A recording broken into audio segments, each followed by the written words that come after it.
लड़ना है, बड़ो ही कठिन है भजन ढिग ढरिबो। जैसे एक शूरवीर योद्धा सामने से वार सहकर कदम आगे बढ़ाता है, ऐसे तुम्हें वीर योद्धा की तरह चलना होगा।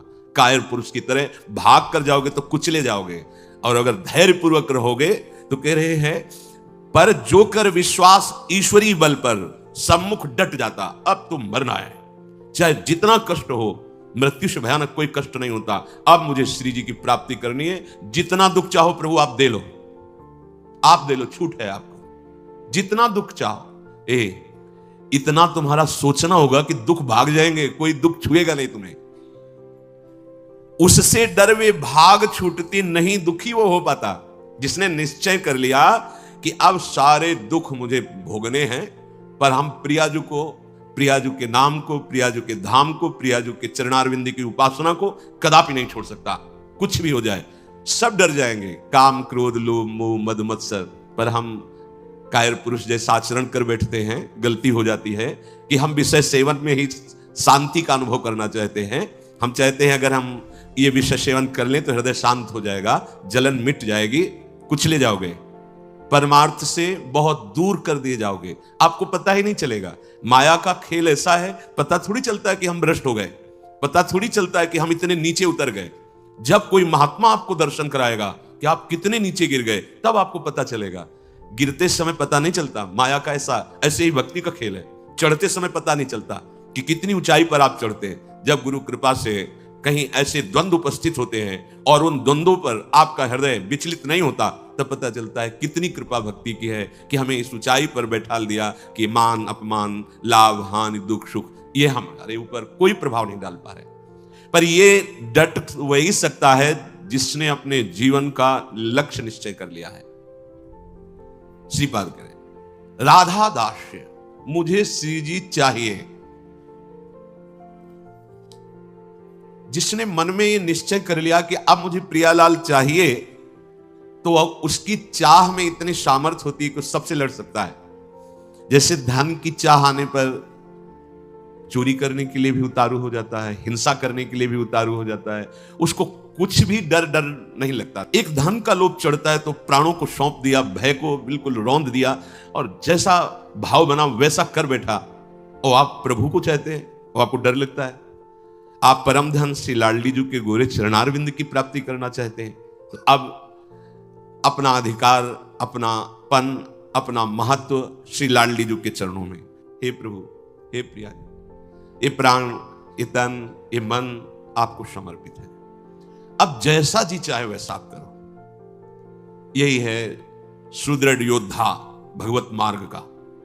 अपना अस्तित्व, अपना महत्व, अपना जीवन जब तक जीवन धन के चरणों में समर्पित नहीं करोगे, तब तक जो स्वामी श्री हरिदास जी महाराज कह रहे हैं, ज्यों ज्यों राखत हो त्यों त्यों रहियत हो हरि। जैसे आप रख रहे हो मैं राजी हूं उसी में, जो ही प्यारो करे। ये सिद्धांत, ये रोना धोना नहीं। ये जैसे कभी कभी उपासक वहां प्रश्न कर देते हैं जाके, भजन में मन नहीं लगता, हमें लगता है हम इस मार्ग में चल नहीं पाएंगे। क्या आप चल रहे हो या गोद में बैठे हो? पहले निश्चय करो। यदि चल रहे हो तो इतनी टांगों में दम नहीं है कि ये चढ़ाई तुम चढ़ पाओगे। तो गोद में बैठे हो तो चलने का तुम्हें डर फिर क्यों है? श्री हरिवंश प्रताप नाम नौका निज खेवक, भवसागर सुख तरत निकट हरिवंश जो सेवक। पहली बात तो तुम चल नहीं रहे हो, तुम गोद में बैठे हो। ये जो सौंप दिए मन प्राण तुम्ही को, सौंप दिए ममता अभिमान, जब जैसे जी चाहो बरतो अपनी वस्तु सर्वथा जान। ये चलने वाले पथिक का नहीं है, ये समर्पित पथिक का है। बैठ गया प्रभु के चरणों का आश्रय लेकर। दूसरी बात, कभी कभी मना स्थिति ऐसी होती है, वो टिकाऊ थोड़ी है। कबहू तो थोरो भजन, कबहू होत विशाल, मन को धीरज छुटे नहीं, गहन दूजी चाल। कभी कभी मन नहीं लगता है तो क्या, अरे वो स्थिति आई है, प्रमाद की स्थिति, तमोगुण के कारण कोई कुसंग बन गया, जिसके कारण ऐसी स्थिति आई है कि आपको डर पा रही है कि भजन नहीं होगा, हम पूरा जीवन निर्वाह नहीं कर। नहीं, ये तात्कालिक है, थोड़ी देर में कोहरा हटेगा और आप प्रसन्न मन से चल पड़ेंगे। हे प्रभु, ये जीवन मेरा आपके चरणों में समर्पित है, क्या परेशानी?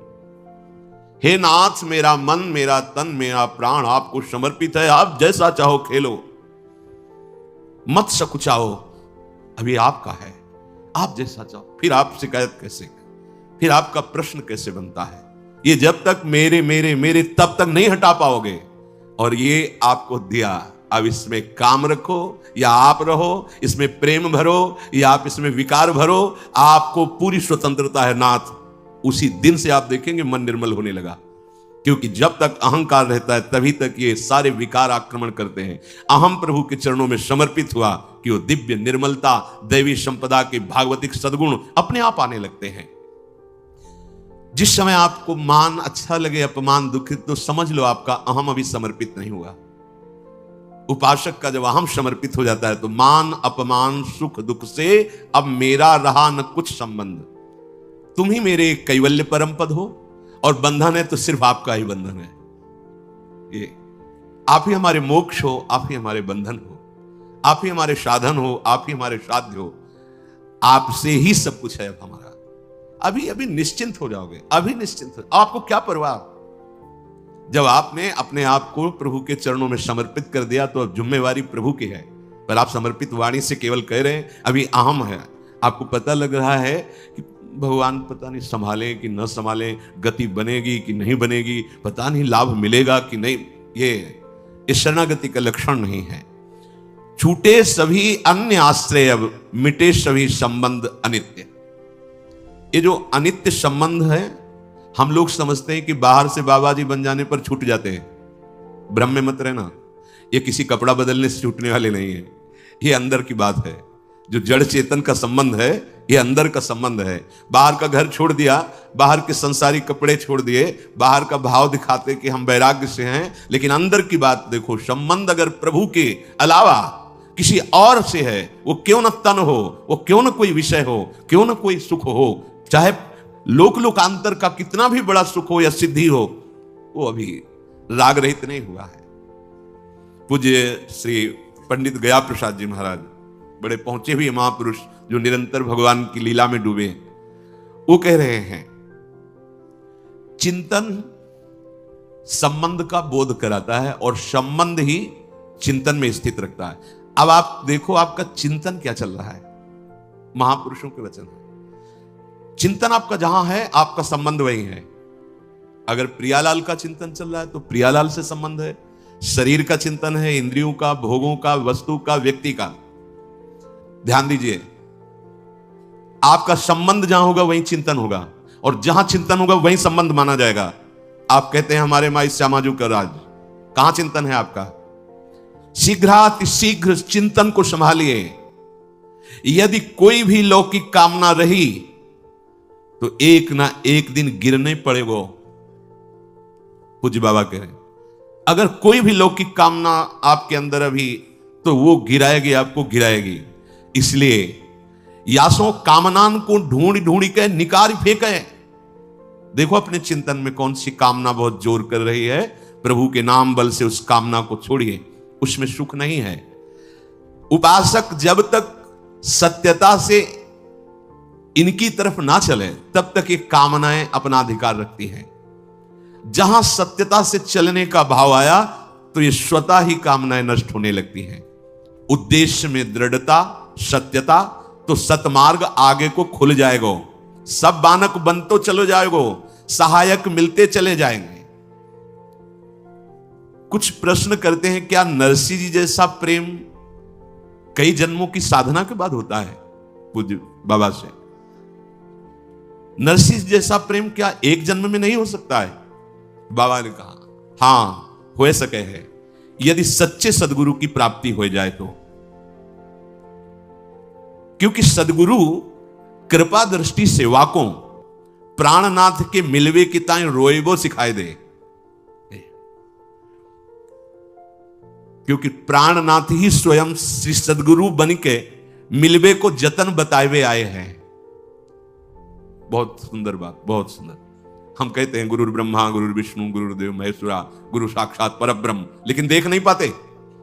अगर हम परब्रह्म भावना सदगुरुदेव में करें तो हमें साक्षात्कार किसका करना है? हम रात दिन चकोर की भांति अपने आराध्य देव को ही तो देख रहे हैं। पूज्य बाबा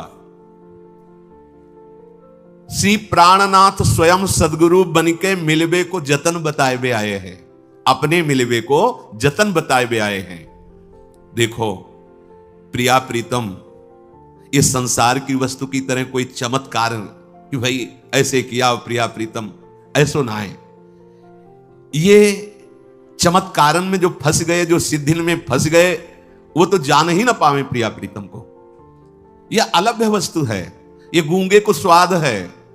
बस प्राणनाथ कब मिलेंगे, प्राणनाथ कैसे मिलेंगे, मैं संसार को कैसे भूलूं, ये हृदय में टीस जो कल चर्चा कर, ये गुरु कृपा से केवल होती है। एक पीड़ा हृदय में होनी चाहिए। साधन नहीं बताया, यहां बताया कि अगर भगवत प्रेमी सदगुरुदेव भगवान की प्राप्ति हो जाए, उन पे दृढ़ विश्वास हो जाए, क्योंकि वो अपने मिलवे के ताएं ही गुरु रूप धर के अपना रहस्य बताने आए हैं। एक सेकंड के ताएं भी अपने आराध्य देव को ना भूले। एक सेकंड के ताएं पाठ होए, नाम जप होए, चिंतन होए, या वार्ता होए, या कोई क्रिया होए, बाहरी क्रिया होए या अंदर की क्रिया होए, सर्वप्रथम ये देखना है कि ये सब इनके ताएं हो रहे हो या अपने ताएं। एक बात, अंदर की चेष्टा, बाहर की चेष्टा आराध्य देव की, गुरुदेव की आज्ञा के अनुसार हो रही या अपने मनमानी। यदि इनके ताएं हो रही तो प्रेम, और अपने ताएं हो रही तो कामना, वासना, इच्छा, लालसा। अपने ताएं तो कामना, वासना, इच्छा, लालसा। अंतःकरण को एकदम खाली करना पड़े, अपनो स्वार्थ नेकहु न छुई जाए, तो श्री सदगुरुदेव की कृपा सिंह है और माया बकरी है। देखो पूज्य बाबा के सिंह और सिंह के बच्चा को देखते ही बकरी दुबक जाए है, ऐसे ही माया दुबक जाए। जो सदगुरु का कृपा पात्र है, आज्ञा पालन करता है, तो ये माया बकरी उसके सामने दुबक जाती है। ऐसा नहीं कि उसे फंसा सके। सदगुरु भगवान के दुलारे जीव को माया की ताकत देखिबे कि ना आए। देखो, अरे वो ठाढ़ी ठाढ़ी सूख जाए, वाक्य ऊपर कबो अपनो प्रभाव न दिखाए पावे। यह पथ तो श्री सदगुरुदेव भगवान के हाथ बिकायबे पे प्राप्त होता है।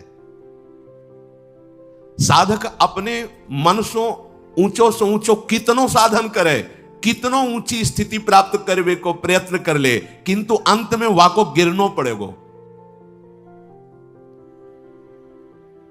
सदगुरु कृपा। साधक को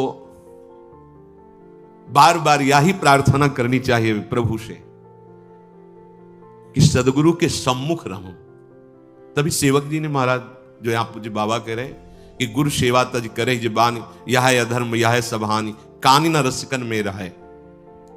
प्रभु से प्रार्थना करनी चाहिए कि हे प्रभु, कभी ऐसी परिस्थिति ना हो कि मैं गुरु विमुख हो जाऊं, सदगुरु से विमुख हो जाऊं। देखो, किसी भी महापुरुष के हृदय की स्थिति को जानने के लिए उस कोटि का हृदय होना चाहिए। तो हम उनकी पहले बात माने, उसके अनुसार चले, तो हमें स्थिति का पता चल जाएगा। फिर हमें कोई संशय नहीं रहेगा, कोई भ्रम नहीं रहेगा। अभी हमारी मानसिकता बुद्धि में इतनी सामर्थ्य नहीं कि जो मन बुद्धि के अतर्क तत्वों में स्थित है उनको हम पहचान सकें।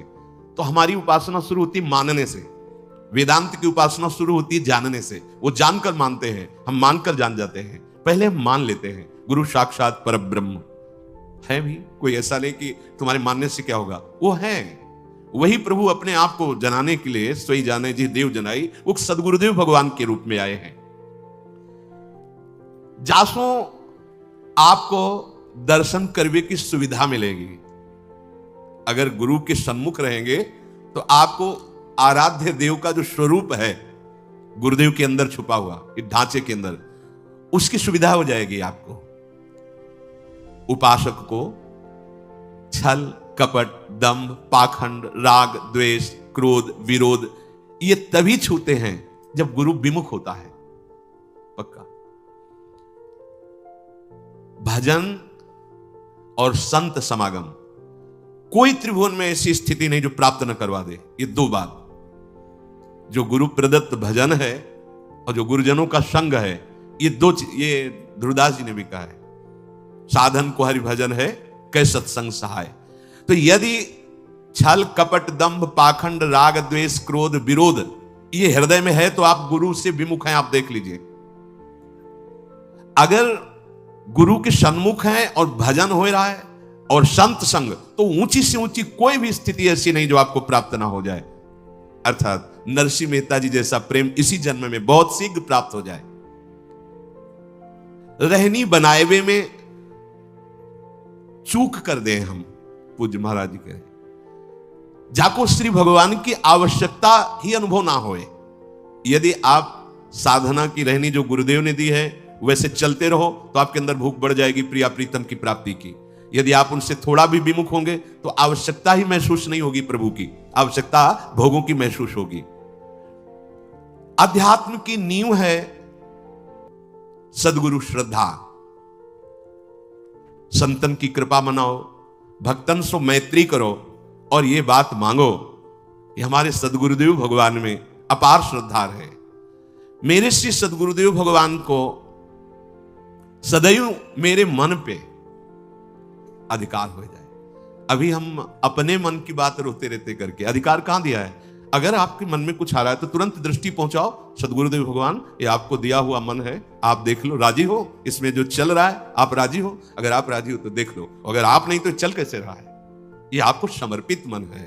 हम नहीं पहुंच पाते सदगुरुदेव तक और अपने अहम में ही सीमित रह जाते हैं। तो तुमने जो लक्ष्य बनाए है वाको दृढ़तम वाको निष्ठा में बदलना होगो।